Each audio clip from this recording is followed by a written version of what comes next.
Alarm was a science fiction movie about a device which electronically injected thoughts into the human mind. In this scene, the mind control machine projects images into the brain of the chief scientist through an electrode headset.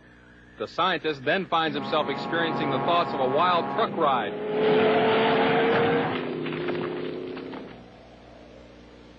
But even in this futuristic Hollywood tale, the subject still had to be connected to the machine by an electrode headset. That's remarkable. But not as remarkable as a real-life experiment where I was the subject of a prototype device designed to project images into the mind without electrodes. The prototype machine, developed from Soviet scientific data, could, according to some scientists, have a profound effect as a weapon of war. Electronic mind control research is not new. A scientific milestone in this area came in the 1960s when Dr. Jose Delgado demonstrated remote control over a charging bull. By connecting a radio antenna to electrodes inserted into the bull's brain, Delgado proved that the animal's aggressive impulses could be thwarted by electronically manipulating the bull's muscle reflexes. Do you realize the fantastic possibilities if from the outside we could modify the inside? Could we give messages to the inside? But the beauty is that now we are not using electrodes. In recent years, Delgado has shown that the behavior of monkeys can be altered using low-power, pulsating magnetic fields. But in these experiments, there were no antenna implants. Any function in the brain, emotions, intellect, personality, well, could be perhaps modified by this non-invasive technology. Delgado's research has so far been limited to animals.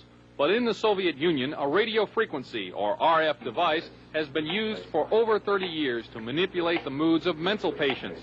It's called a LIDA machine. It radiates pulses of radio frequency energy, as well as light, sound, and heat. The pulse rate is in the extremely low frequency range, between 0 and 100 pulses per second. Dr. Ross Adey is the top researcher at the Veterans Administration Hospital in Loma Linda, California. He has been investigating the effects of the LIDA machine. Now, what do the Soviets use this machine for? Well, they don't use it anymore. We should be very clear that this is a machine which is regarded by them as somewhat obsolete technologically. This scientist, who did not want his identity revealed, is employed by the U.S. government and has done secret RF weapons research. He believes that tests done with the LIDA and similar machines prove that humans are susceptible to remote alterations of mood and awareness. Certain kinds of weak electromagnetic signals work exactly like drugs. And so the promise is that anything you can do with drugs, you could do with the right electromagnetic signals. Apparently, there are specific sites involved, specific functions involved. It's a matter of matching up, just like it is with a pill or a drug, to cause and effect. You could have a cause and effect relationship between a magnetic field and a biological function. CNN enlisted the help of noted physicist Dr. Elizabeth Rauscher and electrical engineer Bill Van Bice to build and test an RF mind interference machine from data found in Soviet scientific literature. The machine itself was inexpensive and easy to construct, using parts from a consumer electronics store. It emits a weak magnetic field, pulsed at extremely low frequency. As the subject of the test, I was blindfolded, and my ears were blocked to prevent inadvertent clues as to what was happening. A magnetic probe was placed about 18 inches from my head. As the experiment began, two signal generators produced waveform patterns that were transmitted by the magnetic probe at about 1/1000th of the Earth's natural magnetic field strength. Describe anything that you see, if any. In the control room, Van Bice varied the waveforms being generated. In another room, I could see waveforms changing shape in my mind. Parabola just went by? Parabola just went by. Oh, yeah, I did. I just flipped the switch. Parabola? Uh-huh. All right. Well, let's see. Let's check this out. That's what happened. I flipped the switch. Okay. There's a spike right there. Spike. Right there. Tight spike.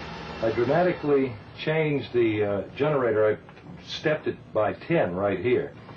And the intermix from the two generators was right where you said that you saw a spike. Van Bice says that when I failed to see any change, it was because he had not set the proper frequency and power levels.